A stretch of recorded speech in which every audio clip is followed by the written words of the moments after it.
Buenas noches, gracias por acompañarnos, bienvenidos a Tertulia de Noche.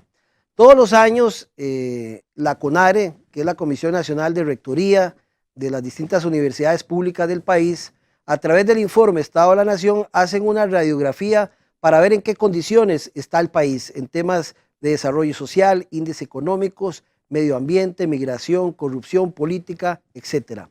Bueno, todos los años hemos compartido con ustedes diferentes informes para que conozcan en qué condición está Costa Rica.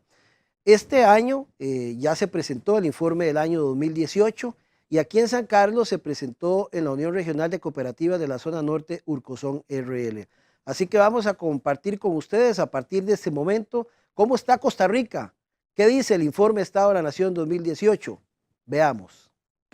Realmente siempre para nosotros es un gusto poder venir, compartir con ustedes, apoyar en la labor de Urcosón, ¿verdad? Y por supuesto intercambiar con ustedes información de qué es lo que está pasando en el país y específicamente un poco la situación en la región norte. Hoy entonces vamos a dividir ya que nos ofrecieron café tan rápido, vamos a dividir la presentación en dos. Vamos a hacer una recopilación, así un vistazo general de la situación del país.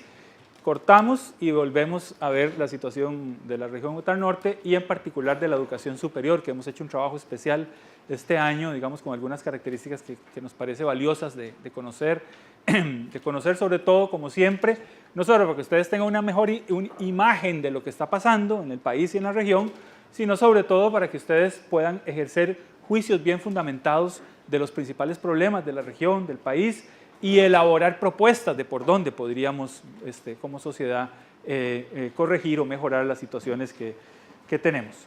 Les recuerdo que el informe del Estado de la Nación es un informe anual, ya vamos a hablar del informe número, ya no tiene número, sino que es del año 2018, ¿verdad? Este año 2019 estamos cumpliendo ya 25 años de estar elaborando el informe, ¿verdad? Entonces ya es un cuarto de ciclo, ya empieza a pesarnos. ¿Verdad? Cuarto de ciclo de estar recolectando información que no solamente para el informe del Estado de la Nación, sino que ahora hacemos 5 informes, ¿verdad? Es importante que lo sepan para consultar, digamos, diferentes fuentes. Está propiamente el informe del Estado de la Nación en Desarrollo Humano Sostenible, que vamos a conocer ahorita algunos resultados y que les hemos compartido ahí el resumen del informe anterior. Está también el informe del Estado de la Educación costarricense, que como tema estratégico hacemos un trabajo especial, digamos, para profundizar qué es lo que está pasando en educación en el país. Luego está el informe de la ciencia y la tecnología, que se ha convertido en una plataforma, ¿verdad?, que se llama Hipatia, que la pueden conseguir en www.hipatia.cr para, digamos, revisar o dar un vistazo a la situación de quién produce, dónde lo produce, cómo poder juntar diferentes experiencias en el país en el campo de la ciencia y la tecnología y la innovación, ¿verdad? Es todo un trabajo muy interactivo, la plataforma es muy interactiva, vale la pena que entren y que la atravesen. Y luego está el informe del Estado de la Justicia, que trabajamos ¿verdad?, con la Corte Suprema, ¿verdad?, a solicitud de ellos, para tratar de tener una evaluación externa a la Corte de qué es lo que pasa, qué es lo que está pasando en nuestro sistema de justicia, ¿verdad?, y cómo podemos ayudar a corregirlo o a mejorarlo, etcétera. Y finalmente está el informe del Estado de la región centroamericana, ¿verdad?, que trabajamos con grupos de investigadores en todos los países centroamericanos, pero que es importante porque es el vecindario inmediato, ¿verdad?, de Costa Rica a nivel internacional, es Centroamérica, y lo que pase ahí o no pase nos va a influenciar, así como lo que pase en Costa Rica va a influenciar a ese contexto centroamericano. Entonces vamos a platicar de la situación del país y en particular de la región norte, y empezaríamos hablando de lo que pasa en el país. Ya este informe, les decía, cubre el año 2017, inicios del 2018, y después de hacer una revisión de los principales indicadores sociales, económicos, políticos, ambientales, nuestra conclusión es que fue un mal año, realmente. El desempeño que tuvo el país en términos del desarrollo humano no fue adecuado, no logramos impulsar con fuerza, digamos, el bienestar de la población, y más bien empezamos a sentir problemas y a profundizar diferentes problemas que nos acogen hoy día con bastante fuerza. Primero, ¿cómo fue el desempeño económico? Bueno, ahí las primeras barras es el Producto Interno Bruto. Vean que ya desde el 2016 decíamos que habíamos crecido apenas un 4,2%, que era como dentro del promedio de los últimos 20 años de crecimiento del PIB, y eso lo catalogamos como un crecimiento, digamos, moderado, limitado, que no resolvía dos cosas importantes. Ya desde el 16 lo decíamos. No resuelve que el Estado o que el gobierno recoja todos los impuestos necesarios para pagar, para cubrir sus gastos, y tampoco resuelve que el aparato productivo genere los empleos necesarios para darles empleos a todos los que necesitan trabajo en este país. Ya desde los 16 decíamos eso, pero vean, 17 creció menos aún el PIB. O sea, bajamos un punto porcentual en el crecimiento del PIB, lo cual entonces significa que esos problemas que ya habíamos señalado se profundizan, se agudizan más. El consumo de los hogares disminuyó, la inversión extranjera directa en el país cayó terriblemente, las exportaciones de bienes y servicios que en año 2016 habían crecido bastante bien, en el 2017 bajaron impresionantemente, y lo único que creció era lo que no queríamos que creciera, el consumo del gobierno central. O sea, el gobierno central gastó más, ¿verdad? Y esto en ese año en donde la línea negra son los ingresos del gobierno. Vean que en años anteriores venía creciendo, ¿verdad?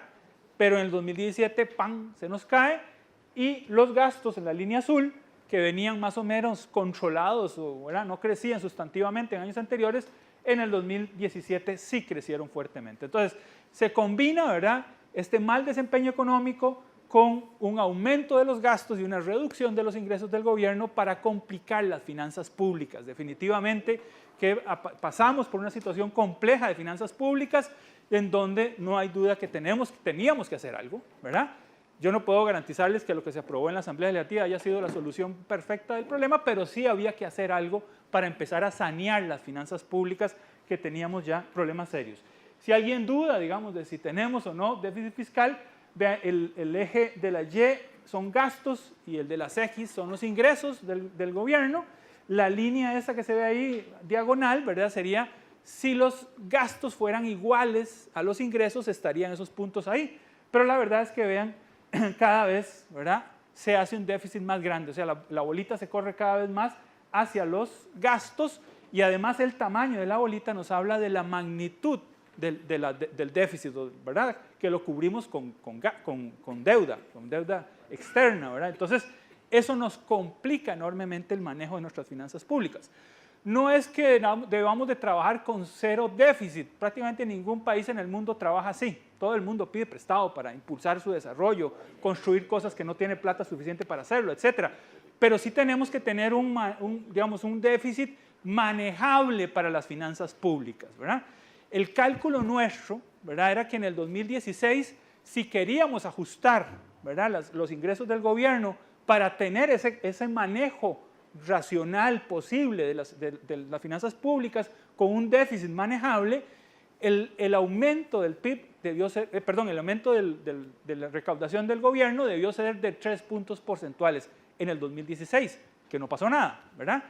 Pero para el 2017, frente a ese problema de deterioro de las finanzas y aumento de los gastos del gobierno, ya con 3 puntos porcentuales no alcanzaba, sino que nuestro cálculo subía a 5 puntos porcentuales. Eso debió ser el ajuste, ¿verdad?, con la reforma, pero lo más que hicimos con la reforma, acuérdense, fue un 1.3, 1.7, hablan los más optimistas. Eso es lo que estamos, digamos, o vamos a empezar a recaudar nuevo, ¿verdad?, con problemas complicadísimos como el tema de la canasta básica que ustedes han visto, ¿verdad?, en los últimos días, ¿verdad?, en donde, bueno, sí, se va a gravar con un 1%, digamos que no es mucho, pero lo que no se grava, o sea, lo que queda exento es el consumo típico de las familias más pobres. Pero cuando uno revisa ese consumo típico de las familias más pobres, de ahí sí llena la panza, pero no alimenta para nada, ¿verdad? Entonces, vean, ahí estamos como un doble castigo, ¿verdad? Sí, está bien, le liberamos, no paguen más, sigan comprando eso, pero sepa que con eso no van para ningún lado, ¿verdad? No se les va a desarrollar sus capacidades fisiológicas necesarias para que respondan cuando entren al sistema educativo. Y si es así, los estamos condenando a seguir siendo pobres, ¿verdad? Por eso es un tema necesario a revisar. ¿Cómo hacemos una canasta básica que cumple una función fiscal, ¿sí?, pero que además cumple una función de alimentar a la población con menores recursos, ¿verdad? Entonces, ahí hay temas que se la traen. Pero además ese mal desempeño significó pérdidas importantes del empleo. 30,000 empleos perdimos en el 2017, y en los sectores que uno podría llamar más vulnerables: jóvenes, microempresarios, mujeres y trabajadores no calificados. Ese sector que cuando pierde el trabajo le cuesta muchísimo recuperar el trabajo, ¿verdad? Entonces ahí no solamente empeoró la situación económica, sino que afectamos a la población más vulnerable, ¿verdad? Y eso hay que tener mucho cuidado con cómo se toman decisiones para para no afectar a esa población. Ups, ¿ya? Bueno, calculamos pobreza. Recuérdense que la medida, digamos, oficial, permanente de pobreza se llama línea de pobreza, es lo que calcula el INEC, y lo que dice es que se necesita un cierto ingreso para que una familia pueda, o una persona, depende cómo lo calculen, pueda cubrir, ¿verdad?, su canasta básica, pueda comprar la canasta básica. Pero canasta básica se refieren solamente a comida, vestido y transporte, nada más. Ahí no hay salud, no hay educación, no hay vivienda, nada de eso. Es una medida, digamos, restrictiva, limitada de la pobreza. Bueno, nos da una idea, sí, pero es una medida. Bueno, con esa medida de pobreza, ¿verdad?, pues uno puede sacar ciertas conclusiones. Una de ellas era que era una medida insuficiente. Entonces, desde el gobierno anterior empezaron a calcular pobreza con otro mecanismo, otra metodología que se llama pobreza multidimensional. Y entonces ahí ya no solo calculaban ingresos, sino que también calculaban acceso a educación, a salud, otras dimensiones importantes para la vida de la familia. Y resulta que por cualquiera de las dos metodologías que se evalúe a la población, este sector, esta cantidad de familias no son pobres, ¿ok? Estamos hablando de un poco más de 1 millón de familias no son pobres. Pero por línea de pobreza, ¿verdad?, es esta cantidad de familias, por multidimensional es esta cantidad, y quedan como pobres por ambos métodos esta cantidad.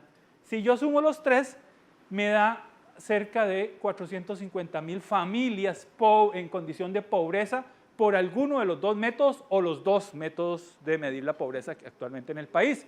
Y 450,000 familias no son el 20% de las familias que habíamos calculado en años anteriores, sino que ya se eleva al 30% de las familias. Entonces ven, o sea, el tema de la pobreza en el país sigue siendo un tema vital que no podemos quitar el dedo del renglón, porque estamos reconociendo que hay una afectación mayor de la que pensábamos en términos de que la población no logra, digamos, conseguir recursos suficientes para poder satisfacer sus necesidades fundamentales, digamos, básicas, súper básicas. Pero además hicimos otro ejercicio, le preguntamos a la economía por qué la economía nuestra, por qué las actividades económicas en el país no logran ayudar a que la gente consiga trabajo y que salga de la pobreza, vía el ingreso del trabajo. Bueno, hicimos dos ejercicios. Uno, dijimos, bueno, todas las actividades económicas en el país clasifiquémoslos por el tipo de encadenamiento productivo, ¿verdad? Si son clave, si son estratégicas, si son impulsoras, que esas tres son importantes porque generan encadenamiento productivo entre las empresas, o si son independientes, que no tienen relación entonces con ningún, ¿verdad? Es una actividad económica que no tiene relación con las demás.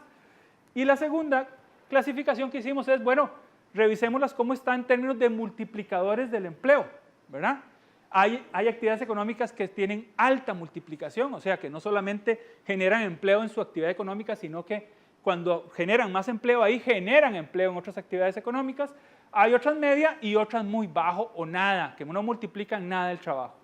Si uno considera que esto es un cuadrantes, ¿verdad?, pues lo ideal para nuestra economía, en función de tener actividades económicas que multipliquen y que impulsen el trabajo en el país, debería ser que el grueso de nuestra economía debería estar aquí, ¿verdad?, en estos tres cuadrantes y en este de alta multiplicación. Pero la triste realidad es que así está nuestra economía. Cada bolita de esas es una actividad económica, ¿verdad? Y vean que el grueso de nuestras actividades económicas son de muy bajo encadenamiento, perdón, muy baja multiplicación del empleo, y muchísimas son muy independientes. Entonces, la misma estructura, digamos, de actividades económicas que hemos creado en el país, hoy día opera contra nosotros mismos, porque no nos está permitiendo generar los empleos suficientes para darnos trabajo. ¿Por qué? Porque muchas de esas actividades o no tienen relación con otras, o son actividades que para seguir creciendo económicamente no necesitan más mano de obra, sino que son intensivas en uso de recursos, digamos de capital, o en intensivas en uso de tecnología. Un ejemplo, si ustedes piensan en bienes raíces, ¿verdad? Que alguien ponga una empresa de bienes raíces acá, ¿verdad? ¿Qué necesitará para que esa empresa crezca, genere más riqueza? ¿Más empleados, más vendedores o una super plataforma en internet donde todos los, ¿verdad?, estadounidenses y europeos vean la maravilla que es Costa Rica y quieran venir a comprar un pedacito de cielo aquí? ¿Verdad? Posiblemente que la tecnología en ese caso, ¿verdad?, genera mucho más, digamos, riqueza que tener más empleados. Entonces, muchas actividades económicas en el país siguen creciendo, pero no generan empleo. Por eso decimos nosotros que es un país chiquitillo, Costa Rica, pero sigue produciendo riqueza, pero el empleo se tiende a estancar. Y el empleo, recuerden, es la primera forma de distribuir la riqueza en el país. Y si no estamos generando el suficiente empleo, pero sigue creciendo la riqueza, pues esa riqueza no se distribuye, sino que al contrario se concentra en pocas manos. Y eso nos está pasando. Cada vez hay una inequidad mayor, hay una distancia mayor entre ricos y pobres en el país, lo cual nos hace hoy día ser el país de América Latina que más rápido crece la desigualdad. No somos el más desigual, no, hay países muchísimo más desiguales que nosotros, pero sí el crecimiento, la velocidad con la que avanza esa desigualdad hoy día es muy fuerte en nuestro país, ¿verdad? Y eso opera en contra de nosotros mismos. Uno de los efectos de esa desigualdad, ¿verdad?, digamos, ese sería como una causa interna, hay otras causas externas como el narcotráfico, etcétera, pero esa causa interna, una de las derivaciones que tiene es el problema de la violencia, la delincuencia. Eso está medido con la tasa de homicidios, ese indicador, cuánta gente matan en este país por cada 100.000 habitantes, ¿verdad? Y vean que no solamente ha venido creciendo en el tiempo, en ahí 2010, 2011 tuvimos una caída, pero otra vez luego vuelve a subir y hoy día estamos en 12 homicidios por cada 100.000 habitantes, el más alto de la historia, y además esa línea anaranjadita ahí dice, después de 10 homicidios por 100.000 habitantes, la Organización Mundial de la Salud dice que ya no son casos individuales de violencia por aquí, por allá, no, sino que es epidemia nacional. O sea que es una cosa ya, ¿verdad?, que nos atañe a la sociedad en su conjunto, que nos está afectando profundamente. Entonces, ahí hay un tema importante, pero además, vean que el promedio es 12,2, pero si lo divido por cantones, si lo analizo por cantones, ¿verdad?, lo que tengo ahí, los cantones en gris, que están ahí abajito en esa esquina, está por debajo de los 10 homicidios por 100.000 habitantes, son cantones que se mantienen, los azules están mejorando, ¿verdad? Algunos todavía pasan la tasa promedio nacional, pero están mejorando, ¿verdad? Los amarillos no solo están de 10 para arriba, sino que están empeorando, ¿verdad? Y los rojos, ahí sí la cosa está tremenda, ¿verdad? Estamos hablando de 30, 40 homicidios por 100.000 habitantes en esos cantones rojos, ¿verdad? Ahí está Limón, está Matina, algunas partes de San José. O sea, tenemos zonas del país que aunque en promedio nacional es 12 homicidios, hay zonas del país que llegamos a 30 y a 40 homicidios por 100.000 habitantes, lo cual es prácticamente lo que está pasando en lo que se llama el Triángulo Norte, Guatemala, Honduras y El Salvador, ¿verdad? Que es la zona del mundo donde más homicidios, donde matan más gente sin que haya guerra, ¿verdad? Pues esos cantones nuestros, ¿verdad?, que sobrepasan, triplican o cuadruplican el promedio nacional, están muy parecidos a esas zonas, ¿verdad?, altamente violentas de Centroamérica. Entonces, ojo, ¿verdad?, es un tema que empieza, digamos, a tener ya en algunas zonas, digamos, evidencias realmente preocupantes. En la parte ambiental, ¿qué podríamos rescatar rápidamente? Bueno, sí, hemos dicho que en la parte de generación eléctrica, ¿verdad?, la parte eléctrica del país, el país ha hecho grandes esfuerzos y hemos reducido considerablemente la generación eléctrica con combustibles, ¿verdad? Y más bien hoy la generación eléctrica es básicamente por fuentes renovables, ya sea hidroeléctricas, térmicas, geotérmicas, eólicas, ¿verdad? Solares muy poco, ahí sí estamos muy atrasados, ¿verdad? Y eso está muy bien, pero electricidad es solo el 25% de toda la energía eléctrica, de toda la matriz de energía del país. O sea, de toda la energía que consumimos en el país, solo 25% es un consumo, digamos, relativamente limpio. El 75% sigue siendo un consumo sucio y caro, ¿verdad? Que son derivados de hidrocarburos. ¿Y por qué tenemos ese consumo tan terrible de hidrocarburos? Bueno, porque tenemos una flota vehicular, de vehículos particulares, que crece a una velocidad impresionante. Crece 5 veces más rápido que lo que crece la población. O sea, aquí cada bebé que nace viene con carro, ¿verdad? Porque es impresionante la velocidad. Claro, eso se justifica porque, y todos los que compramos carro en parte nos justificamos, porque el transporte público es muy malo y no me garantiza que llegue a tiempo a ningún lado. Pero cuando todos pudimos comprar carro y todos compramos carro y salimos a la calle para no llegar tarde, todos llegamos tarde porque es tal el volumen de carros que no cabemos ya en ningún lado, ¿verdad? Obviamente hay zonas más, ¿verdad?, donde eso está más evidente, digamos, la parte central, ¿verdad?, el Valle Central, ahí es donde hay más concentración de vehículos, pero en todo lado, ¿verdad?, posiblemente esta ciudad ya también empieza a sufrir. No fueron ciudades diseñadas pensando en el volumen de carros que tenemos hoy día, jamás, ¿verdad? Entonces empieza a golpearnos seriamente. La solución de esto absolutamente no es una solución individual, ¿verdad? Tiene que ser una solución colectiva en el tanto corrijamos el problema del transporte público, mejoramos, hagamos muy eficiente el transporte público en el país. Pero bueno, tenemos rezagos ahí grandes de ese tema.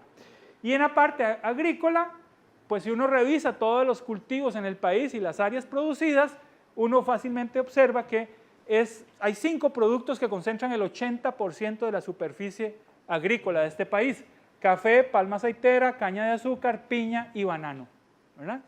O sea, dejamos de ser un país autoproductor de la comida nuestra y nos pusimos a vender postres al mundo, ¿verdad? Y entonces hoy el 75% del gallo pinto que nos comemos todos los días es importado. Ya no tenemos capacidad para producirlo acá, ¿verdad? Y entonces eso nos hace altamente vulnerables. Cualquier cosa que pase a nivel mundial y ya no nos quieran vender la comida que nos venden ahorita, o se eleve el precio a niveles, ¿verdad?, habrá que comprarla y habrá que pagarla, ¿verdad?, si queremos comer. Porque si no, tenemos que recuperar la capacidad productiva nuestra, pero eso llevará, ¿verdad?, su rato, ¿ok? Entonces ahí tenemos problemas importantes, pero no es solo un problema institucional de lo que haga o no haga el ministro de Agricultura o el MINAE, etcétera, sino que también hemos trabajado mucho, hemos tratado de entrarle al tema de, bueno, ¿y qué hacen los ciudadanos? ¿Cuáles son las prácticas amigables con el ambiente que hacemos cada uno de nosotros? Entonces hemos hecho una encuesta y ahí está, digamos, de todos los ítems que se preguntó, si todos hubieran contestado, digamos, favorablemente para el ambiente, sacaríamos un 100, pero la rayita oscura, ¿verdad?, es el porcentaje. A nivel promedio país, 51%. O sea, no pasamos, ¿verdad?, país, ¿verdad? Pero además, vean qué interesante, cuando lo dividimos por gran área metropolitana y el resto del país, no hay grandes diferencias. Y cuando dimos los resultados entre población sin educación y con población con educación universitaria, tampoco hay grandes diferencias. O sea, para tratar mal al ambiente, todos igual, democráticamente todos, ahí sí, democráticamente todos lo hacemos. Hayamos estudiado o no, vivamos en la ciudad o no, en el campo, donde sea, ¿verdad? Y entonces ahí tenemos que reconocer que un elemento clave, como es el turismo, ¿verdad?, porque nos hemos posicionado a nivel mundial, que somos un país verde, amante de la naturaleza, aquí todo el mundo vive abrazado de un árbol, ¿verdad? Esas cosas, ¿verdad?, se nos pueden caer, ¿verdad?, si no atendemos adecuadamente este tema. De hecho, ya los turistas empiezan a decir ahí, cuando hacen la encuesta de salida, cuando ya en el aeropuerto para afuera, ¿qué ciudades más horribles tienen ustedes? ¿Eh? Entonces, ya, imagínense, cuando llegan allá y les dicen a sus vecinos que fueron a un país donde las ciudades son horribles, habría que ver quién quiere venir, ¿verdad? Entonces, ahí hay un tema que tenemos que atender con cuidado. Y en la parte política, que como siempre es el nudo gordiano, ¿verdad?, es el problema clave que tenemos que resolver si queremos resolver los problemas sociales, ambientales, económicos, etcétera. Hemos cambiado terriblemente como sociedad, ¿verdad?, por lo menos en la parte de elecciones, así lo evidencia. Vean acá, ese rayerito que ustedes ven ahí Cada rayita de esas es una persona, le dimos seguimiento a 600, ¿qué? Poco más de 600, ahí están personas, y los colores, en los determinados momentos en que se les consultó, los colores es la simpatía o la intención de voto que tenían las personas en ese momento. Ahí están los partidos políticos por los colores, pero el primero de arriba, el gris, es los indecisos. O sea, la gente que tal vez quería votar, pero no tenía partido. Y vean que para estas últimas elecciones, si ustedes ven la primera columna de en octubre, la cantidad de grises es tan grande que cubre casi la mitad, ¿verdad? De las personas entrevistadas estaba indeciso. Característica nueva, porque a finales todavía, en los 90, el 98% de este país estaba casado con algún partido político. Es más, no necesitábamos ir a elecciones, ustedes solo abrían la ventana, ¿se acuerdan? Y veían las banderas pegadas por todos los techos. Y ahí uno decía, sí, esto se lo lleva a fulanito, ¿verdad? Y así era, ¿verdad? Bueno, hemos cambiado tanto, ¿verdad?, que ya no estamos casados con ningún partido político. Hoy día puedo apoyar a un candidato, pero mañana puedo apoyar a otro. Puede ser que empiece apoyando no sé, al Frente Amplio y termine votando por el Movimiento Libertario. Hubo casos, ¿verdad? O sea, hemos cambiado, ya no es un problema ni siquiera de discusión política ideológica de cuál es social cristiano y cuál es socialdemócrata, ¿verdad?, etcétera, etcétera, sino que tiene que ver ahora mucho, o por lo menos en esas elecciones tuvo que ver mucho con respuestas coyunturales de los candidatos. Por ejemplo, aquí en noviembre y diciembre del 2017, ¿verdad?, el que empezó a ganar fuerza fue el PIN, con el abogado Juan Diego Castro, ¿verdad? ¿Y cuál era el tema ahí en ese momento? ¿Cuál era el tema en el país a finales del 2017? El escándalo que el cementazo, claro, ¿verdad? Entonces, fue tan presionante eso que involucró a gente del Ejecutivo, del Legislativo y hasta del Judicial, ¿verdad? O sea, nuestro trapito de dominguear, que era el Judicial, se nos ensució también, ¿verdad? Bueno, y este señor decía, bueno, que él no solo iba a ser presidente, sino que iba a poner a los jueces en cintura, y bueno, iba a hacer y a deshacer. Se le olvidó que aquí hay independencia, pero bueno, ¿verdad? Pero luego llega enero, y en enero cambia el tema. ¿Cuál fue el tema en enero del 2018 ya? El pronunciamiento sobre el matrimonio igualitario y lo que opinaban los candidatos, y ya vean, Juan Diego ya no crece más, y más bien ahora se posicionan con fuerza los dos partidos que al final fueron los que sacaron, ¿verdad?, suficientes votos para una segunda vuelta. Suficientes votos, no digo mayoría, porque en realidad uno sacó 25% y el otro 22%. Y si estuvieran comparado eso con las votaciones del 2014, ni para el tercer lugar les hubiera alcanzado. Otra característica nueva. Ya no ponemos votos todos en la misma canasta, no. Ahora distribuimos los votos en un montón de canastas. O sea, ahora tratamos de que el poder quede distribuido en un montón de partidos, ¿verdad? Y claro, ahí no quedó el presidente, pero sí quedó la Asamblea. La Asamblea Legislativa quedó. En la Asamblea no hay nadie mayoritario, todos son minoritarios, unos más minoritarios que otros, pero todos son minoritarios, ¿verdad? Hay 7 partidos, bueno, ahora uno se partió, ahora ya son 8, lo que sea, pero, o sea, ahora reunir los votos para aprobar algo entre esa variedad, ¿verdad?, de partidos, de visiones, de posiciones, etcétera, se ha vuelto un trabajo titánico, realmente, ¿verdad? Entonces, cambia eso, ¿verdad? Eso no, para la democracia eso no es malo, o sea, que haya más representación, más partidos representando no es malo. Yo pensaría, más bien personalmente pensaría, que refleja mejor la Costa Rica que tenemos hoy, que es una Costa Rica mucho más diversa, ¿verdad? Pero sí requiere un elemento crucial, que la gente que mandemos ahí, los diputados y diputadas que mandemos a la Asamblea, tienen que tener una madurez política tal que no solo discutan mañana, tarde y noche, sino que tengan la capacidad para llegar a acuerdos que nos sirvan a todos. Pero si se quedan en una discusión permanente, de ahí no nos sirve mucho la cosa, ¿verdad? Entonces, ahí está, me parece que la calidad de nuestros representantes es la que nos está afectando mucho en la Asamblea, ya que la población tiene una valoración bastante baja del trabajo que se hace en la Asamblea, ¿verdad? Pero además también, finalmente llega la segunda vuelta, ¿verdad? Y ya sabemos quién quedó, y el que quedó dice, bueno, no es posible hacer un gobierno solo de mi partido. Ya no es posible. ¿verdad? Entonces, incluso el gobierno anterior lo intentó y le fue re mal, ¿verdad? Entonces, ¿qué hizo? Dijo, bueno, hay que crear un gobierno de unidad nacional. Pero aquí nunca se ha hecho, jamás.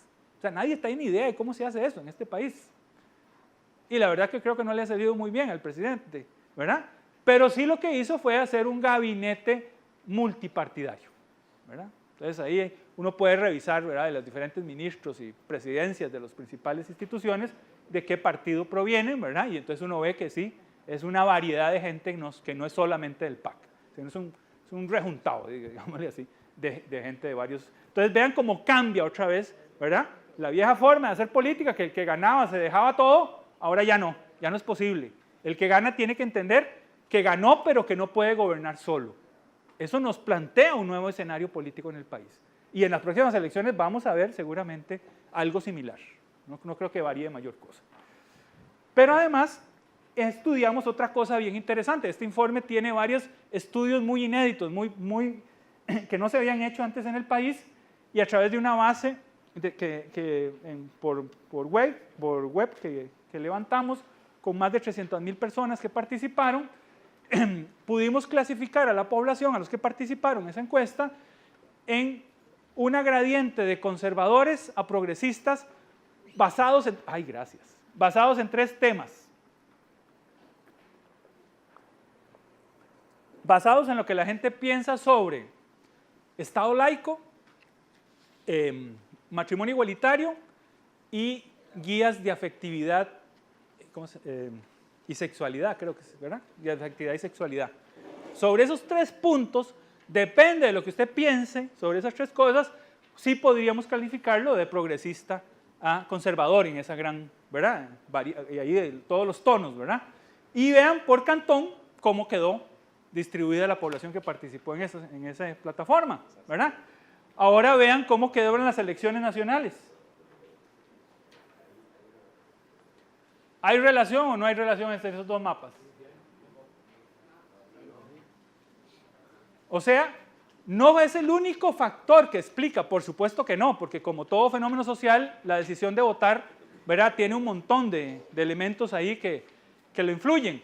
Pero sí podríamos decir que este tema de conservadurismo versus progresismo fue un tema, que polarizó mucho las fuerzas y que determinó mucho al final por quién la población votó, ¿verdad? Entonces, es un nuevo componente también en esta disputa política, ¿verdad? Hay nuevos temas que se abarcan.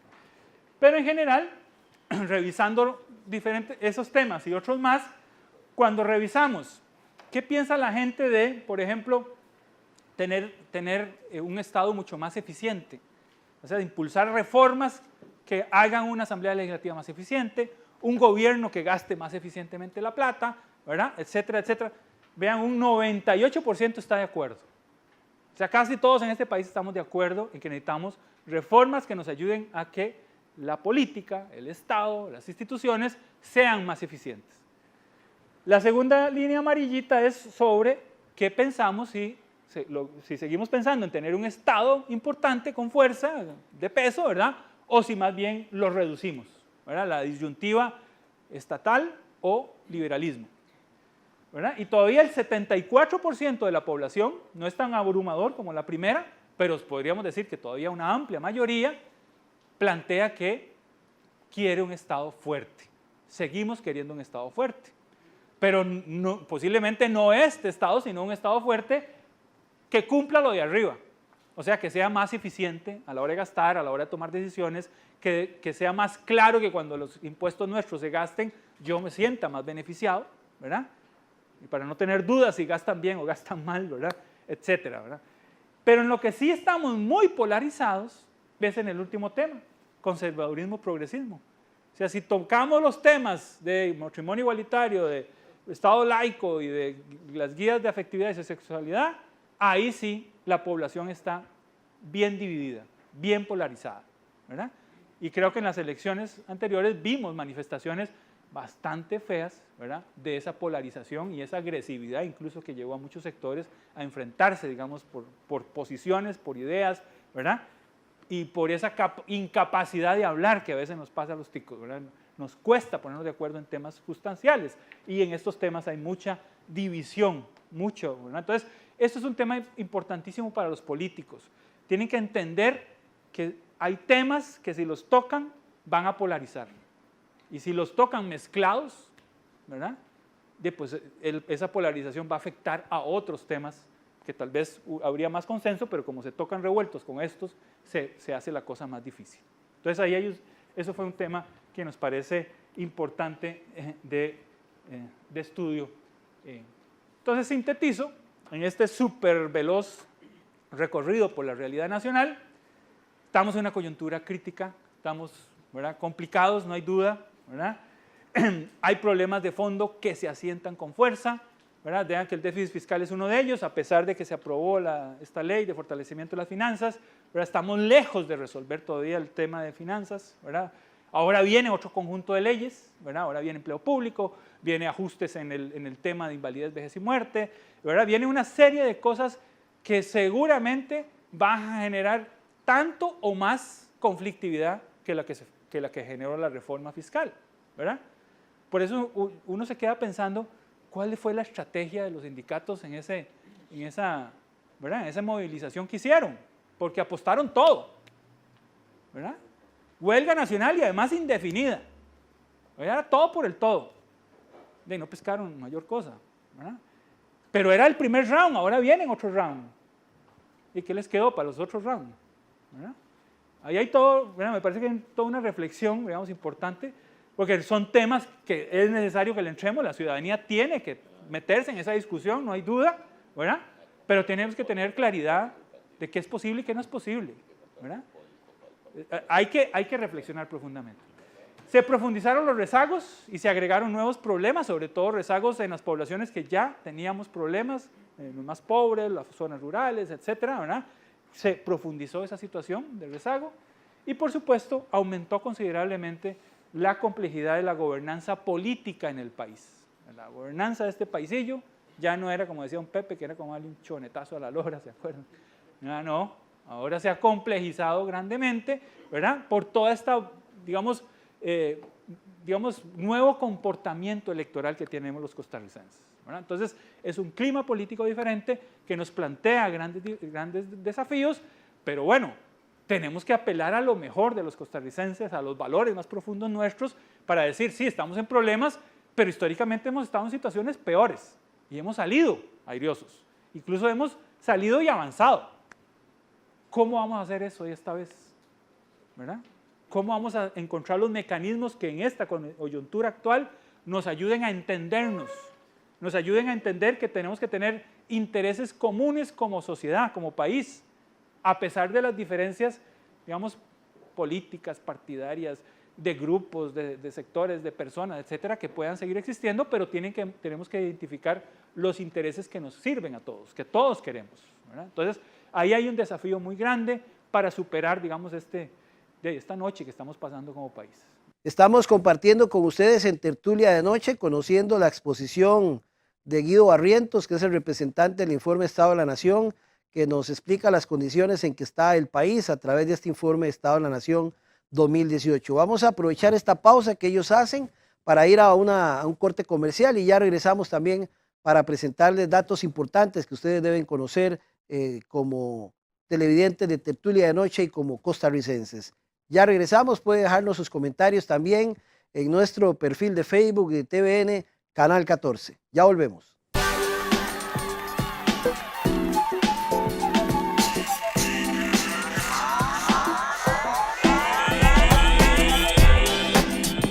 Entonces, en ese contexto, en ese, digamos, telón de fondo que acabamos de hablar de la situación nacional, vamos a hablar de la región Huetar Norte, ¿verdad?, que cubre básicamente estos cantones y algunos de los datos más destacados. Aquí en esta región viven casi 400,000 personas, que es casi el 8% de la población del país. Una densidad poblacional muy baja, 52 habitantes por kilómetro cuadrado. Hay casi 120,000 viviendas, que es cercano al 8% de las viviendas en el país, proporcional a los habitantes, con acceso a internet impresionante. 65% de los hogares en la región reportan, ¿verdad?, acceso a Internet. Está entre las regiones que más alto porcentaje tienen de eso. Ese es un dato que a mí me llama poderosamente la atención, no solo aquí, a nivel nacional, ¿verdad? Que uno sabe que hemos hecho esfuerzos para que la gente acceda. Bueno, ahora con los teléfonos inteligentes, ¿verdad? Se ha vuelto facilísimo. La gran pregunta es, ¿qué hace la gente con ese acceso a Internet? ¿En qué estamos usando ese acceso a Internet? La capacitación, la información fluye a través de esos mecanismos para la población, ¿verdad? Puede ser utilizado para recapacitar a la gente, o sea, casi que reciclarla, ¿verdad? Para mejorarle sus oportunidades de conseguir mejores trabajos, ¿verdad? ¿Qué estamos haciendo con ese tema? Pero aquí es muy grande y eso es una fortaleza definitivamente. Con un coeficiente de Gini de 0,5, es un coeficiente a nivel nacional, ya lo dijimos, ¿verdad? Estamos bastante desiguales, pero en la región, digamos, la situación no está tan grave como a nivel nacional, es más intermedio, digamos. Hogares en pobreza, solo por el método de línea pobreza, ¿verdad? Estaríamos hablando del 27,5% en el 2017, ¿verdad? Lo cual ya no es las regiones más altas, pero solo por ese método estamos hablando de casi 30%. Así que si sumamos el otro método, el de multidimensional, posiblemente se elevaría fácilmente a 35, hasta a lo mejor hasta 40% de los hogares, ¿verdad? Entonces hay que ponerle atención a este tema. Con un ingreso promedio de hogares cercano a los 750,000 colones, ¿verdad? A nivel nacional, el ingreso promedio anda en un poco más de 1 millón, ¿verdad? Entonces aquí ustedes pueden compararse, pero sí hay una diferencia, digamos, de 250,000 ahí con el promedio nacional. Y los hogares con jefatura femenina es apenas un 30%, está entre los más bajos de las regiones con menos proporción de jefes de hogar, pero 30%, 30 de 100, pues es importante, ¿verdad? Además, en términos de educación y empleo, escolaridad promedio de la población, 7 años, bajísimo, es la más baja del país, ¿verdad? Y eso ya, digamos, no es nuevo, ya hace mucho tiempo lo hemos señalado, ¿verdad? Que es una región que a pesar, digamos, de los avances que tiene un rezago importante en la cobertura educativa. Que para mí se traduce en dos cosas. Uno es las dificultades que puede tener la gente para trasladarse al centro educativo, al colegio, básicamente, porque escuelas deben haber muchísimo más regadas, pero colegios deben ser mucho más, ¿verdad?, contados. Entonces puede haber jóvenes, ¿verdad?, que les cueste movilizarse a su centro educativo, ¿verdad? Pero además, si llegan al centro educativo, la capacidad que tiene el sistema educativo para retenerlos en el sistema educativo, ¿verdad? A nivel nacional estamos ahí furries, ¿verdad? No estamos logrando convencer a los jóvenes que se queden en el sistema educativo. Entonces muchos se nos van, ¿verdad? Y el primer año es uno de los años donde el primer año de colegio, donde más deserción hay de los jóvenes, más se nos van del colegio, ¿verdad? Porque ustedes saben que pasar de la escuela al colegio es como dos mundos totalmente diferentes. Yo no sé por qué hicimos eso, pero así funciona nuestro sistema educativo. Son dos cosas radicalmente diferentes y muchos jóvenes no logran dar, ¿verdad? Pero además, si yo voy, digamos, me dan avancemos para que vaya y pague el transporte y yo voy al colegio, ¿verdad? Y voy y me siento y es el mismo profesor del año pasado que da la materia que siempre ha dado 20 años de dar lo mismo, aburridísimo. Eso tampoco me motiva a quedarme en el sistema educativo, ¿verdad? Entonces, ya no es un tema solamente de acceso, sino también de calidad de esa educación que estamos recibiendo. Creo que hay que ponerle atención a ese punto de la educación en la región y acelerar realmente los procesos de mejorar la educación. Vean, la población en edad de ir a la escuela y al colegio, 92% está yendo, de las más bajas del país. O sea, 92% de los jóvenes en esas edades están en el sistema educativo. Aún así es baja, imagínense. El resto del país es mucho más alta. Pero la población de 25 a 39 que ya pasó por las aulas, ¿verdad? Vean, solo 29, o sea, casi 30% tiene secundaria completa o más. Es la más baja del país.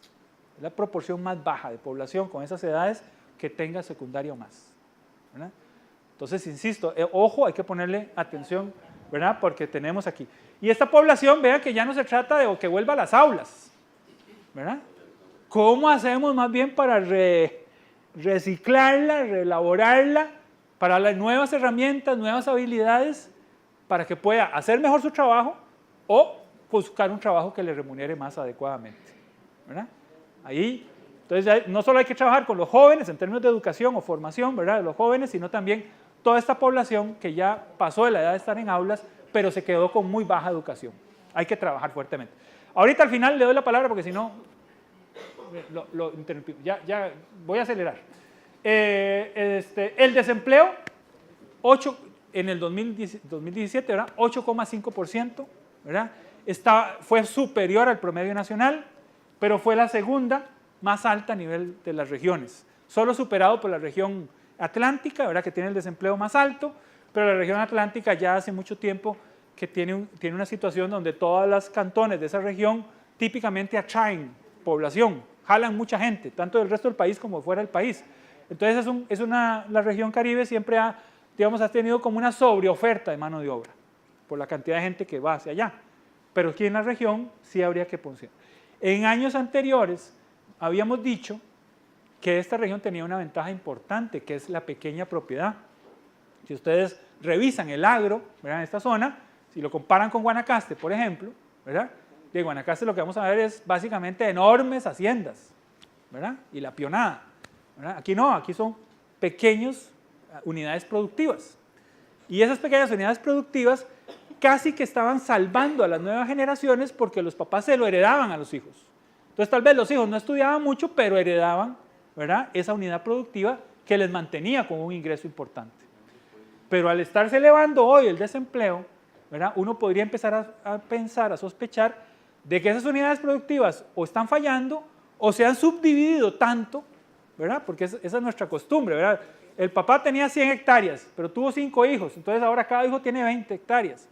Y ellos a su vez tuvieron 3 hijos, ahora cada uno tiene, ¿verdad?, iban partiendo y partiendo, hasta que ya se vuelve una unidad productiva tan pequeña que ya es casi para hacer el lote de la casa, ¿verdad? Entonces ahí hay que revisar qué es lo que está pasando más profundamente en este tema, pero sí nos llama la atención, nos preocupa, digamos, que esté creciendo el desempleo en esta región que históricamente ha sido polo de desarrollo, ¿verdad? Sobre todo San Carlos ha sido un polo de desarrollo muy importante. Pero ahorita vamos a ver que hay enormes diferencias entre San Carlos y el resto de cantones. No es lo mismo vivir en San Carlos que Los Chiles, Guatuso, Sarapiquí, etc. ¿Okay? Vean, ahí está el porcentaje de la población de 5 a 12 años que está asistiendo a la educación, 13 a 17 en colegio y 18 a 24 que sería como el sector, digamos, de lo que uno llamaría educación terciaria, ya sea universitaria o técnica, ¿verdad? Y estamos hablando de apenas un 28% y ha caído un poquito, digamos, en los últimos años. Si ustedes lo comparan, la evolución, vean ahí abajo los grupos de edad, ese es el promedio de escolaridad comparado con la región central, ahí van a ver las enormes diferencias. Vean el grupo de 18 a 24, que es la primera azul, los rombos azules de arriba, ahorita 9 años en promedio, pero en la región central, vean, es 10,2 años, y así en todos los niveles hay diferencias importantes. En total, si ustedes consideran la población con mejor educación, ya sea que tenga secundaria completa o superior, estamos hablando apenas de un 23% de la población acá en la región que ha logrado, digamos, esos niveles de educación, ¿verdad? Estamos hablando de niveles muy bajos, a nivel nacional estamos hablando de 45%, ¿verdad? Y aquí estamos solo de 23%. Entonces ahí todo eso nos indica ese rezago tan importante que hemos tenido en la zona. Este es el desempleo, la línea punteada es el promedio país, ¿verdad? Pero vean, aquí se observa, la verde es el promedio de la región, la anaranjada es el femenino y el azul es hombres, ¿verdad? Y aquí se observa entonces claramente que uno ha sido, ¿verdad?, un promedio menor que el nacional, ¿verdad?, históricamente hasta el 2017. En el 2017 se da vuelta y ahora, ¿verdad?, ustedes tienen un promedio de desempleo que supera el promedio nacional. Entonces, ojo, ¿verdad? Pero además, la otra cosa que se observa es que entre hombres y mujeres siempre ha habido una diferencia muy grande de desempleo que en contra de las mujeres, ¿verdad? Es una de las desigualdades que tenemos en el país, porque las mujeres en todo el país, digamos, el promedio nacional, nacional de las mujeres de estudio, de educación, es superior al promedio de los hombres. ¿Ok? O sea, estudian más las mujeres. Pero cuando salen al mundo laboral, tienen tasas de desempleo mucho mayores. O sea, les cuesta mucho más colocarse. Y una vez colocadas, si ustedes revisan vis a vis puestos iguales, las mujeres pueden ganar hasta un 20% menos de lo que ganaría un hombre por hacer exactamente el mismo trabajo. ¿Verdad? Entonces, todas son inequidades, desigualdades, porque no hay ninguna razón que justifique eso. ¿Verdad? Y aquí entonces observamos no solamente que se mantiene, sino que observamos algo interesante, una caída del desempleo de las mujeres en los últimos 2 años. Uno podría decir que en la región hay alguna actividad económica que le esté dando empleo a las mujeres fuertemente en los últimos 2 años. No, ¿verdad? No. Esto mismo, perdón.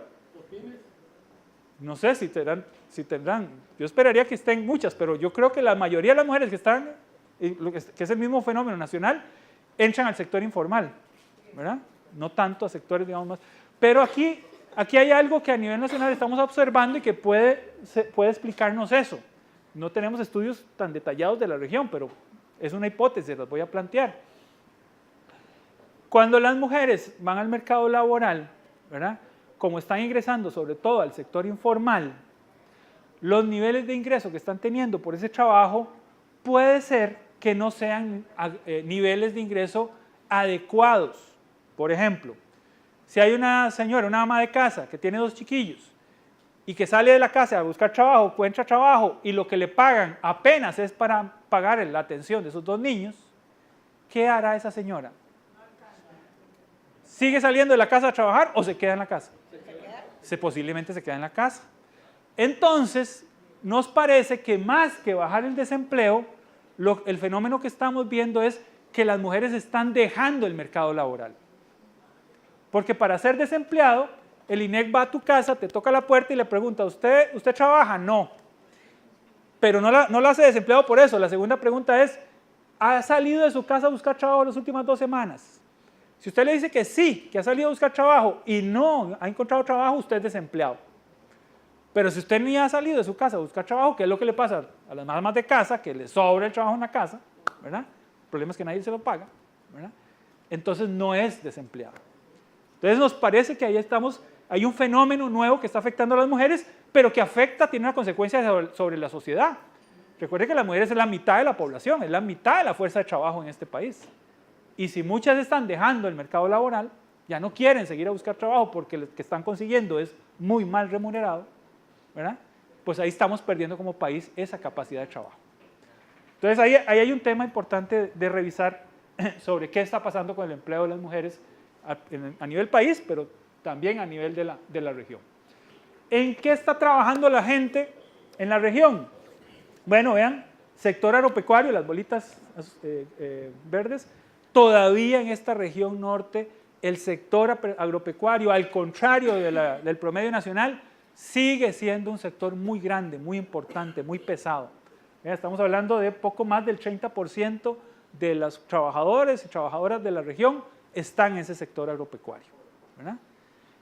Bueno, ahí hay que revisar profundamente qué tipo de actividades agropecuarias, porque no es lo mismo un peón no sé, de piñera, ¿verdad?, que un campesino, o que un pequeño productor de leche, ¿verdad? Todos están en el agro, pero las condiciones de cada uno pueden ser muy, muy diferentes, pero sigue siendo un sector prioritario, a pesar de que a nivel nacional hace rato no tenemos políticas muy extraordinarias para apoyar este sector, pero en esta región es urgente tener claridad de cómo se está apoyando ese sector, cómo vamos a lograr fortalecerlo, por 2 razones básicas. 1, porque es la comida, y 2, porque si no producen, lo que van a hacer es trasladarse a la ciudad, ¿verdad? Seguir migrando a la ciudad buscando mejores oportunidades. Entonces hay que garantizarle calidad de vida a esa población. El segundo sector, vean los trianglitos, los rombos rojitos, comercio, que el comercio se ha vuelto, digamos, no solo en zonas urbanas, sino en zonas rurales, también una importante actividad. Y triangulito, ¿verdad? Finalmente, en tercer lugar, hoteles y restaurantes, o sea, la parte de turismo, ¿verdad? Que turismo, claro, pues es una potencialidad muy grande, ¿verdad? En la región y en el resto del país. Sin embargo, hay que revisar qué tipo de turismo. Porque si estamos pensando turismo tipo Guanacaste, desastre. Porque ese turismo no le deja mayor cosa a los guanacastecos. Se hace ahí, se genera la plata ahí, digamos así, pero se la llevan, no quedan los guanacastecos. En cambio, ustedes tienen aquí un muy buen ejemplo de otra modalidad de hacer turismo, que es la fortuna. En la fortuna, sí, ¿verdad? Los dueños son gente que vive ahí, que completan su actividad económica tradicional, por ejemplo, ganadería, la siguen haciendo, pero además hacen actividades para el turismo. Entonces completan su ingreso, pero no tienen todos los huevos en la canasta del turismo, ¿verdad? Es gente que vive ahí, invierte en la mejora del pueblo, ¿verdad? De la fortuna. Entonces, cuando uno va ahí, uno siente realmente que, wow, dice, este pueblo, ¿verdad? Es impresionante. Bueno, todas esas cosas no vemos en Guanacaste. ¿Verdad? En Guanacaste más bien, ¿verdad? Como es un negocio básicamente transnacionales, no hay mayor inversión en la zona, porque lo que quieren las transnacionales es llevarse la plata donde tengan ellos la casa matriz. Entonces ahí hay que hablar de qué tipo, de qué características debería tener el turismo en la región para seguir garantizando que la mayor parte de esa plata que trae el turista quede en la gente que vive en la región. Entonces esos vean, crecen, en los últimos años están creciendo, entonces agropecuario, hoteles y restaurantes, que es turismo, servicios domésticos y construcción. Servicios domésticos posiblemente no es que esté aumentando gran cosa el trabajo ahí, más bien lo que está aumentando es el registro, ¿verdad? Porque históricamente ese sector de trabajadores las hemos tenido tan mal atendidas, ¿verdad? Que casi eran invisibles. Ahora han aparecido mecanismos en los cuales la gente empieza a reportarlas, ¿verdad? Y entonces ahora crece, ¿verdad? Y está en contracción, está cayendo comercio y industria manufacturera. Eso también hay que revisarlo porque esta es una región que ha apostado mucho a la industria, ¿verdad? En el país en general nunca se desarrolló la industria, ¿verdad? Pero de los poquitos que tenemos, digamos, hay que cuidarlo porque es mano de obra que estamos generando. Entonces, hay que revisar. Entonces, realmente vean, si la ven en 2016, son agropecuario y comercio, casi la mitad de los trabajadores están en esos dos sectores. Bueno, entonces hay que atender, insisto yo, sobre todo el pequeño, el agropecuario, el pequeño y mediano productor, tenemos que garantizarle condiciones de vida. En general, todas estas cosas, ¿verdad? De la situación de educación, de empleo, etcétera, ¿cómo inciden sobre el bienestar de la población? Bueno, si ustedes, ahí tenemos una serie de índices, cada índice tiene su especialidad, pero tratan de decirnos algo, digamos, de las condiciones de vida de la población, ¿verdad? Y el numerito que aparece ahí es la posición en que está el cantón, ¿verdad? Con respecto a los otros 81 cantones. Entonces vean que en general, ¿verdad? Lo que se ve es que San Carlos está ocupando posiciones más medias en la tabla ahí de todos los cantones del país, pero el resto de cantones de la región tiene posiciones bastante bajas. Vean, 79, 81, 81, 70, ¿verdad? Bastante bajas. Entonces, hay una gran diferencia y una gran inequidad entre San Carlos propiamente y el resto de cantones, ¿verdad? Y hay un tema importante, si quieren mejorar como región, van a tener que ponerle atención a esas diferencias, a esas inequidades, a por qué es que en San Carlos logró mejores condiciones, mejor desarrollo, y por qué nosotros cantones realmente, ¿verdad? Estamos prácticamente estancados, ¿verdad? Entonces hay que revisar eso. Bueno, si dividimos la población los distritos, perdón, por quintiles de ingreso, ¿verdad? El primer quintil sería el 20% que menos ingreso tiene y el quinto quintil sería el quintil que más ingreso tiene. Vean que en esta región básicamente tenemos como los cuatro últimos quintiles, ¿verdad? De ingreso, con una fuerte concentración en los 3 quintiles de abajo, ¿verdad? Entonces tenemos problemas ahí de ingreso importantes en buena parte del territorio de la región. Esto es el porcentaje de hogares en pobreza, les decíamos 27, ¿verdad? Esta es la pobreza general, ¿verdad? 27%, 27.5%, pero esta es la la pobreza extrema. O sea, la pobreza extrema significa que no tiene ingresos ni para comprar la comida, que sería lo más mínimo de lo básico. Y ahí estamos hablando de más del 9%, mientras que a nivel nacional es que entre el 6 y el 7%, ¿verdad? Entonces aquí es, no solo la pobreza general es mayor, sino la extrema, también hay mucho más problemas de población con necesidades insatisfechas. Y esta es la cantidad de personas. Vean que si bien el porcentaje de hogares, ¿verdad? Sí hay cierto leve aumento, pero muy poco, pero cuando ya contabilizo personas sí veo aumentos mucho más grandes. ¿Por qué? Porque los hogares pobres son mucho más numerosos que los hogares no pobres. Entonces cada hogar que caiga en pobreza es un hogar, pero estoy metiendo 5, 6, 7 personas, ¿verdad? Porque es una cantidad importante. Bueno, ahí está el coeficiente de Gini, la línea como moradita, no digo sapricista porque no, pero moradita, esta es el Agüetar, a ver, ¿verdad? Que está un poquito, no es de las más altas, ¿verdad? Está como una situación media. Y bueno, aquí quise comparar dos cantones, escogí San Carlos y Sarapiquí, pero si no hubiera puesto Sarapiquí, hubiera puesto Upala o Los Chiles o Guatuso, no hubiera habido mayor diferencia, ¿verdad? Vean, por ejemplo, telefonía celular en San Carlos 86%, en Sarapiquí estamos hablando de 78%. Bueno, telefonía residencial, ya casi nadie tiene esa cosa, ¿verdad? Computadoras en la casa, internet, ¿verdad? En todos los indicadores sale mucho mejor San Carlos que el resto de cantones. Y en la cobertura de servicios básicos, electricidad, servicio sanitario y agua, casi, ¿verdad? Casi que impresionante, casi muy cercano al 100% en San Carlos, pero vean en Sarapiquí, electricidad y saneamiento bastante alto, pero acceso a agua potable muy bajo. Ahí hay un tema importante, ¿verdad? Hay poblaciones, hay áreas, digamos, importantes de la región que no tienen garantizado acceso a agua potable, lo cual puede significar, digamos, en algún momento alguna epidemia, algún problema de salud importante.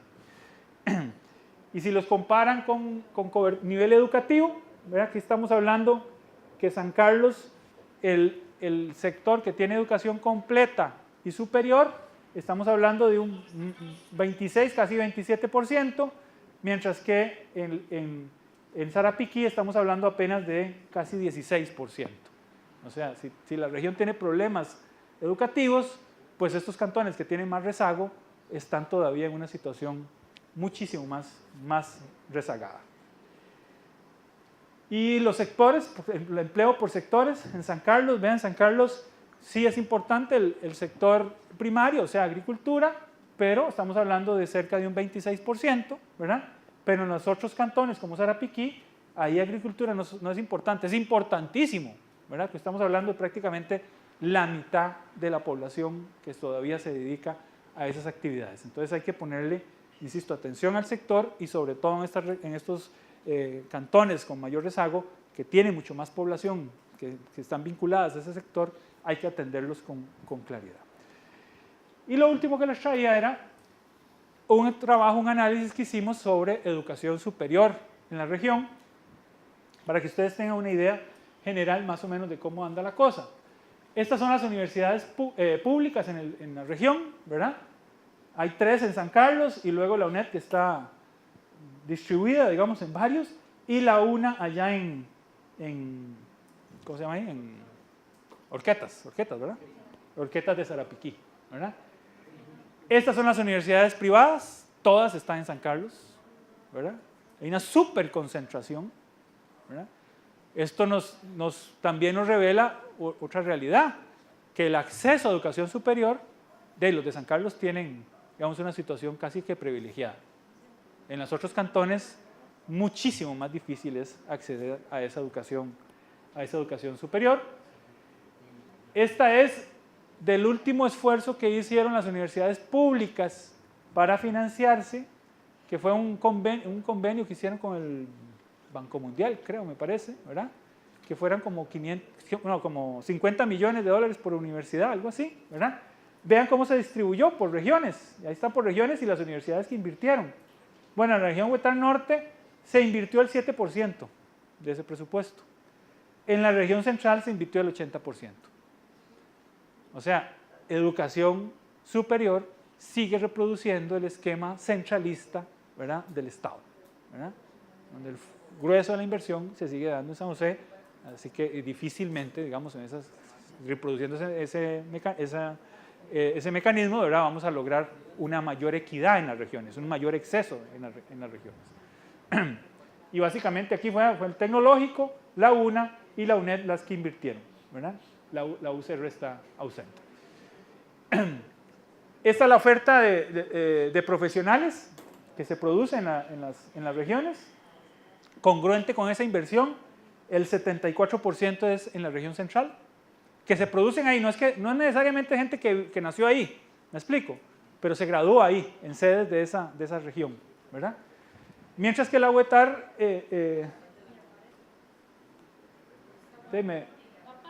¿no? ¿Qué pasó?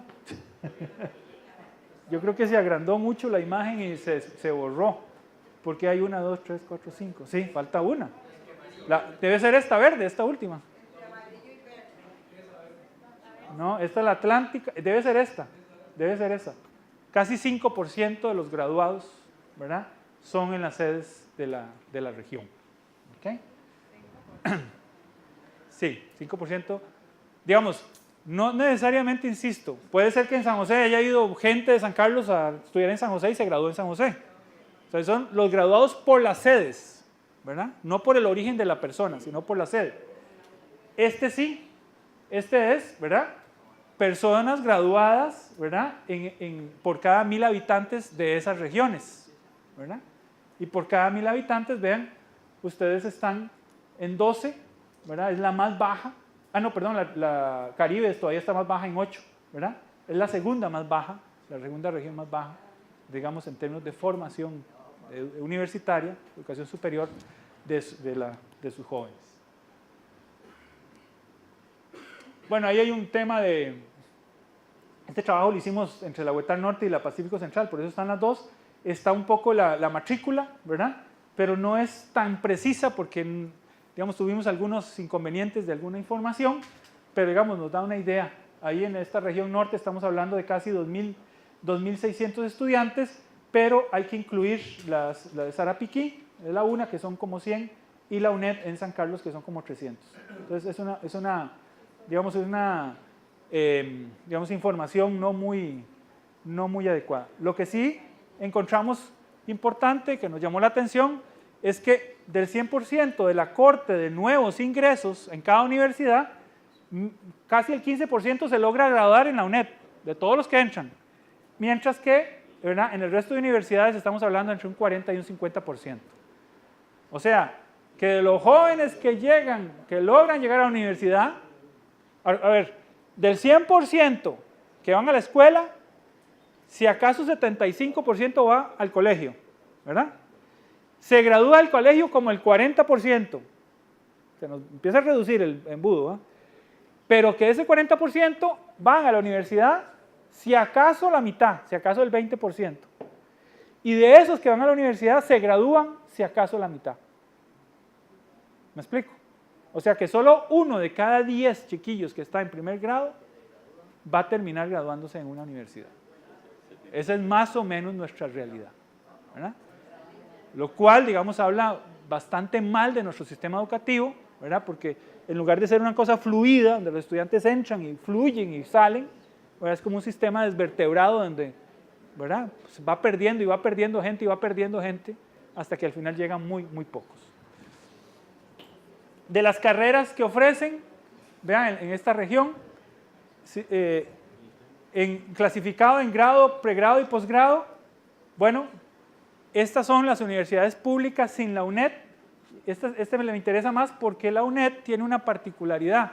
La UNED ofrece la misma cantidad de carreras, las ofrece en todas sus sedes, en San José y en todo lado, ¿verdad? No es así en las otras universidades. Cada sede ofrece, digamos, cosas particulares. Entonces, si uno observa solo esto, ¿verdad?, prácticamente las universidades públicas en la región están ofreciendo principalmente carreras de grado. De posgrado muy poco, lo cual significa que entonces no podemos, o sea, las posibilidades de especializarse en alguna carrera universitaria en nuestra región es casi que nula, ¿verdad? Forzosamente hay que ir a San José a especializarse, si usted quiere, deberíamos tener cierto nivel de posgrado. Y el nivel de posgrado es fundamental porque es una formación básica para poder, primero, dar clases en universidades, ¿verdad? Eso me implica posiblemente que buena parte de los profesores de las universidades en las sedes de la región no son de la región, vienen de San José, porque no hay suficiente formación en la región de nivel de posgrado, ¿verdad? Entonces me parece que hay una deficiencia que con las universidades hay que trabajarla para generar mucho más. Y si vemos las privadas, que es la última columna, ahí, ¿verdad? Todavía más grave, ¿verdad? Son básicamente solo de grado lo que ofrecen. Ese es el tipo de carreras que ofrecen, básicamente son principalmente en todas, vean, públicas y privadas más o menos, ¿verdad? Lo mismo, con una diferencia, vean, ciencias económicas, que es básicamente administración, y educación, que es esta anaranjada, que las privadas se abusan, digámosle así, ¿verdad? O sea, es impresionante la cantidad de oferta que hacen las privadas en educación. En educación estamos formando a nivel nacional 10.000, se gradúan 10.000, hace 5 años para acá, 10.000 nuevos educadores en cualquier disciplina que ustedes imaginen, 10.000. El MEP ha dicho que tiene capacidad para contratar entre 2.000 y 3.000. ¿Qué vamos a hacer con los otros 7.000? Vean. Y el 70% viene de universidades privadas. Entonces ahí tenemos un problema serio, o sea, vamos a seguir dándole educación a lo que la gente quiere que le educan y quiere pagar por eso, aunque sepamos que no haya mucho mercado laboral. ¿Qué tipo de carreras son las que deberíamos impulsar en esta región? Las que están dando ahorita las universidades son las adecuadas. Si queremos nuevas carreras, las universidades públicas, ¿verdad? Quitando la UNED, que funciona diferente, pero las otras, es carísimo abrir una nueva carrera en las sedes. O inventamos otra modalidad. La UNA ha empezado con lo que le llaman las carreras itinerantes. O sea, carreras que lleva a un lugar a otro dependiendo de la necesidad y de las capacidades que tenga la UNA. Bueno, hay que estudiar esas cosas para poder responder mejor, de forma más ágil, a la realidad en las regiones. Bueno, ¿dónde están las universidades? ¿Verdad? Eso es un poco repitiendo, vean. Las unidades públicas están más regadas en los cantones, las universidades privadas están súper concentradas en San Carlos. Bueno, por carreras, ya lo dije, lo más importante, eso es como repetir, públicas y privadas, no vamos a entrarlo. Esto sí, me parece que ese es un dato interesante. Vean, aquí están todas las carreras que dan. Ahí hay vean que tienen 2 asteriscos, porque como se hizo en la Pacífico y en la región norte, el asterisco azul son carreras que se imparten en la región Huetar Norte, ¿verdad? Todas las que tienen azul se imparten aquí. Pero las clasificamos en carreras tradicionales que ya están saturadas, otras carreras tradicionales, pero con menos presencia en la región, ingenierías y otras no tradicionales. Y agregamos, de las entrevistas que hicimos con la gente, un conjunto de carreras que se veía, digamos, importantes de llevar a las regiones. Entonces, con eso, ¿qué evidenciamos? Que muchas de las carreras que se siguen dando en la región ya están saturadas. No van a tener mucha opción los jóvenes. Y ahí estamos hablando de familias que se sacrifican, ¿verdad? Hay inversión en esos jóvenes y al final no sabemos qué va a pasar con ese trabajo, ¿verdad? Y hay otras muchas, digamos, identificación de nuevas carreras que no estamos logrando que lleguen a la región. Ahí hay que negociar con las universidades, principalmente las públicas, de que atiendan esto, de que revisen esto a fondo, ¿verdad? Y que cómo van a determinar cuáles carreras son las básicas, las importantes a seguir estimulando en las regiones. Algunas conclusiones finales de ese trabajo que hicimos sobre regionalización universitaria. La mayoría de la oferta académica de las universidades estatales se centra en nivel de bachillerato y prácticamente es nulo el posgrado en las regiones. El personal docente en el universitario proviene, en las sedes, ¿verdad? Proviene gran parte de las sedes centrales, por lo que se incurren altos costos de bonificaciones, zonajes, viáticos, ¿verdad? Porque no, ¿verdad? No es el personal, no son los docentes de la región, entonces hay que traerlos. La cobertura de las universidades estatales en las regiones fuera de del Valle Central, perdón, es apenas el 19%. A nivel nacional somos casi 5 millones de personas. En la región central viven 3 millones de personas. Fuera gran área de la región central viven 2 millones. Eso significaría que en el Valle Central vive el 60% de la población y afuera el 40%. Pero estudiantes de afuera del Valle Central apenas estamos con casi el 20%. Entonces no es proporcional a la población que tenemos afuera del Valle Central. Digamos, es lógico que haya más del Valle Central por la cantidad de gente que vive en el Valle Central, pero es que es muy poco, apenas la mitad que estamos cubriendo, lo que deberíamos estar cubriendo fuera del Valle. Existe desarticulación entre las universidades estatales, ya que en las regiones se presentan duplicidad de carreras. O sea, si ustedes revisan lo que el TEC da, lo que la UNED da, lo que la UNA da, van a encontrar que muchas, ¿verdad?, son la misma carrera o muy parecidas, ¿verdad? Administración y computación son dos de las carreras que más gente ¿cómo se llama?, participa o se inscribe, ¿verdad? Uy, bueno, me cambió algo de la letra. ¿Qué recomendaciones nosotros hacemos? Hay que desarrollar propuestas más integrales de atención a las necesidades de la población en la región, ¿verdad? O sea, las universidades tienen que afinar cómo detectar las necesidades propias de cada región y cómo responderle adecuadamente. Y ahí no solamente estamos hablando ya de formación, o sea, sí, hay que desarrollar carreras apropiadas, pero también hay que desarrollar proyectos de investigación, proyectos de extensión, que son básicos en la vida universitaria, que también sean significativos para las regiones. Y no ocurrencias de San José que traen aquí para ver cómo lo hacen, ¿verdad?, sino cosas que realmente surjan de aquí. El diagnóstico para la apertura de posgrados pertinentes a las necesidades de la región.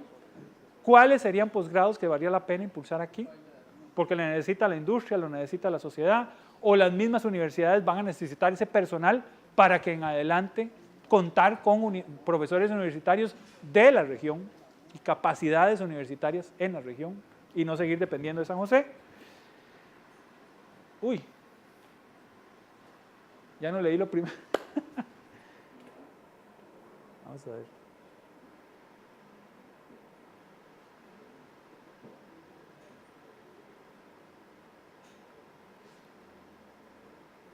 Disculpen, pero ya se alteró ahí la letra. Ahí.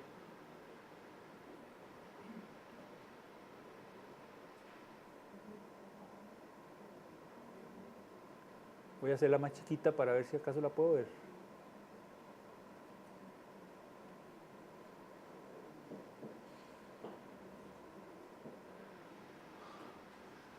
Ok, oportunidades de capacitación y, santo cielo, ¿qué es eso? Y crecimiento profesional de los docentes en las regiones. Ok, ese es un tema también que nos parece clave. Se desmadró un poco ahí la escritura, pero básicamente es cómo hacemos que los docentes que ya están en las sedes regionales se estimulen, se preparen más, se formen mejor, ¿verdad?, para atender las necesidades de la región, pero también para que sea un personal mejor preparado que está en las sedes regionales. Proyección de las carreras que se requieren en la región, cómo vamos a detectar esas carreras básicas en las regiones, y además las universidades tienen que pensar no solamente en las carreras formal, sino en la posibilidad de dar cursos libres, cursos especializados para toda esa población que ya pasó por las aulas, que no le interesa regresar a las aulas, pero que sí le interesaría formarse más en ciertas áreas específicas para mejorar sus habilidades y tener mejores oportunidades de incorporarse al mundo laboral, ¿verdad? Entonces, la tarea de las universidades es grande, tenemos una gran responsabilidad en las regiones y ojalá que haya una coordinación fuerte entre universidades, sociedad, ¿verdad?, para poder, digamos, atender adecuadamente esas necesidades. Bien, aquí concluimos con Guido Barrientos, que nos presentaba el informe de Estado de la Nación, un resumen de la situación del país. Vemos que hemos decrecido en muchos índices, sobre todo de desarrollo humano, en progreso social, en temas ambientales, que son retos que nos deja el informe Estado de la Nación para que las diferentes entidades públicas, diferentes instituciones puedan meter mano y mejorar las condiciones en que vivimos los costarricenses. Muchísimas gracias por habernos acompañado, como siempre, en Tertulia de Noche. Recordarles que este programa se transmite nuevamente el domingo a partir de las 5:30 de la tarde, ya que hoy nos pasamos casi 30 minutos más para poder completar con ustedes este informe. Así que si lo quieren volver a ver, los esperamos el domingo, o bien también nos pueden recomendar. Recordarles igualmente que todos los programas de Tertulia de Noche están en nuestro canal de YouTube. Ahí nada más le dan Tertulia de Noche, aparecen cada uno de los espacios que cada miércoles compartimos con ustedes a través de Canal 14. Muchas gracias por habernos acompañado. Nos vemos la próxima semana aquí nuevamente para compartir con ustedes otro programa más de Tertulia de Noche. Que la pasen bien.